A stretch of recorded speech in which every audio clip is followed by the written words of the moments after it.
राधे राधे भैया सभी भक्तों के लिए। जय श्री श्याम खाटू श्याम।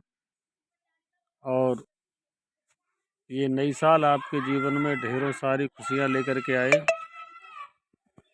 आप तो हमें जानते ही हैं, खैर वीरपाल जो ग्राम पीड़ो नगला से हैं। और भैया न मैं कोई गायक हैं न कोई विद्वान है, केवल एक छोटे मोटे शौकीन हैं। कुछ गुरु की कृपा दृष्टि ऐसी है और माँ सरस्वती की ऐसी कृपा दृष्टि है जो कि थोड़ा गा बजा लेते हैं। तो आप सभी भाइयों से मैं एक निवेदन करूंगा कि आजकल जो हम देख रहे हैं ये गायक परिवार में और न जाने क्या क्या हो रहा है। कभी कुछ अफवाह उठती हैं तो कभी कुछ अफवाह उठती हैं। कुछ दिन पहले चला था कि स्वामी आधार चैतन्य जी ने अपने शिष्य और योगेंद्र योगी का अपमान किया है। तो भैया इस बात को कहने से पहले मैं आप सभी भक्तों से निवेदन करूंगा, आप ऐसा न सोचें कि ये भी शास्त्रीय समाज में अपनी छवि दिखाना चाहते हैं या समाज में फेमस होना चाहते हैं। ऐसा कुछ नहीं है और फेमस वाला तो ज़माना गया। अब तो सब जैसे हैं वैसे ठीक हैं, कुछ फेमस का मामला नहीं है। लेकिन बस एक बात को सुन कर के हमें ये दुख होता है कि यहाँ तक देखा जाए हर लोगों में आपस में प्रेम होना चाहिए, क्योंकि ये तो सबको मालूम भैया कि ज़िंदगी ज़्यादा दिन की नहीं है और कोई पता नहीं किसी के जीवन का कि किसने टाइम क्या से क्या हो जाए।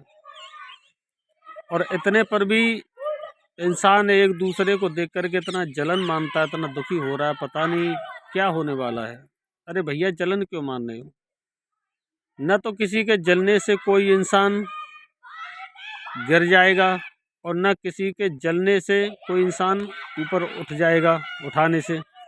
ये तो भगवान की कृपा दृष्टि है, जिसके ऊपर भगवान की कृपा है वो थोड़ा सही चल रहा है। और जो एक दूसरे को देख के जलन मान रहा है, जैसे कहते हैं कि इंसान आज के समय में अपने दुख से दुखी नहीं है बल्कि दूसरे के सुख से दुखी है। ये बात हकीकत है बिल्कुल। अगर कोई अच्छी तरह से कर खा रहा है तो सामने वाला उसको देख करके दुखी हो रहा है कि ये ऐसा क्यों कर खा रहा है, लेकिन ऐसा उसे ये नहीं है कि जो ये कर रहा है वो मुझे भी करना चाहिए। ऐसा कोई नहीं करता है। तो बताना चाहेंगे, अभी जो हमने एक वीडियो देखी थी, फेसबुक पर देखी और यूट्यूब पर भी देखी थी। स्वामी आधा चैतन्य जी ने FIR दर्ज कराई है कि मुझे जान से मारने की धमकी दी जा रही है और मेरे ऊपर फायरिंग भी हो रहा है। तो भैया समझ में ये नहीं आता, ये गलत है। अब ऐसा नहीं होना चाहिए। चलो प्रवेश शास्त्री ने कुछ अपशब्द कह दिए थे, उनकी ये देख करके उन्होंने अपमान कर दिया। तो भाई एक बात बताओ, देखो स्वामी आदर चेतन प्रथम गायक हैं जो उन्होंने अपनी छवि को दर्शाया है समाज में, वो निकल कर के आए। उनसे पहले गायक और भी हुए, ये बात ठीक है और हुए, लेकिन इतना अपने को फेमस किसी ने नहीं कर पाया जो स्वामी आधार चैतन्य जी ने कर दिया और अपना कुछ लेकर के आए। अब सवाल ये उठता है कि वो प्रथम गायक हुए और उनके बाद में मतलब आला सम्राट जी हुए थे, स्वर्गीय सुरजन चैतन्य जी महाराज। अब तो खैर दुनिया में नहीं है। और हमारे स्वर सम्राट, सबके हृदय में समाने वाले परम पूजनीय परम सम्मानीय ब्रजेश कुमार शास्त्री जी हुए थे, जिन्हें जनता ने स्वर सम्राट की उपाधि दे दी थी। अब ये तीनों फेमस गायक हैं और पहले प्रथम गायक थे और रहेंगे, लेकिन इनके बीच में ऐसा कुछ नहीं हुआ। क्यों नहीं हुआ? अब इस बात को हम नहीं कह सकते क्यों नहीं हुआ। अब चाहे इन्होंने एक दूसरे का अपमान किया हो या सम्मान किया हो, लेकिन कभी भी किसी ने समाज में कोई भी बात नहीं समाज के लोगों को दर्शाई। कोई बात थी तो आपस में अंदर ही राखी। और अब तो पता नहीं लोग क्या बात है, नेक कोई बात भी कि तुरंत समाज में दे देते हैं। अब भाई वो बुजुर्ग आदमी और तुम उन पर जानलेवा हमला करोगे भी, वैसे ऐसा नहीं है, उन्होंने गलत नहीं कहा होगा, क्योंकि वो कोई जलन थोड़ी मानते और पहले नहीं कह सकते इस बात को। अगर कह सकते तो पहले भी कह सकते मुझे जान से मारने की धमकी दी जा रही है। अच्छा, इसमें प्रवेश शास्त्री जी का ही नाम क्यों आ रहा है? अरे जो हमारे मंजेश कुमार शास्त्री जी उनका भी आ सकता है, और उनके भांजे जो नगला धनी के रजनीश कुमार शास्त्री जी उनका भी आ सकता है।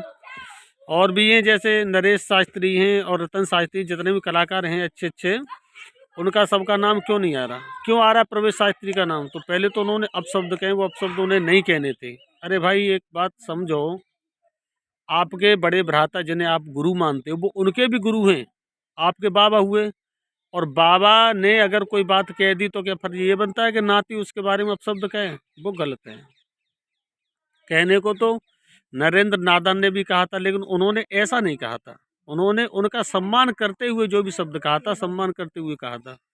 तो अब जानलेवा हमला हो रहा है, तो ये गलत है भैया। सबसे निवेदन है, देखो व्यास मंच पे शास्त्री मंडल के लोग बैठते हैं कथा बाँचने के लिए, कथा पढ़ने के लिए बैठते हैं, तो समाज कितना सम्मान करती है, उनके सर पे मोहर भी रखती है, गर्दन में हाल भी डालती है, और कितना सम्मान, हजारों लोग बैठ कर के उनके चेहरा की ओर देखते हैं।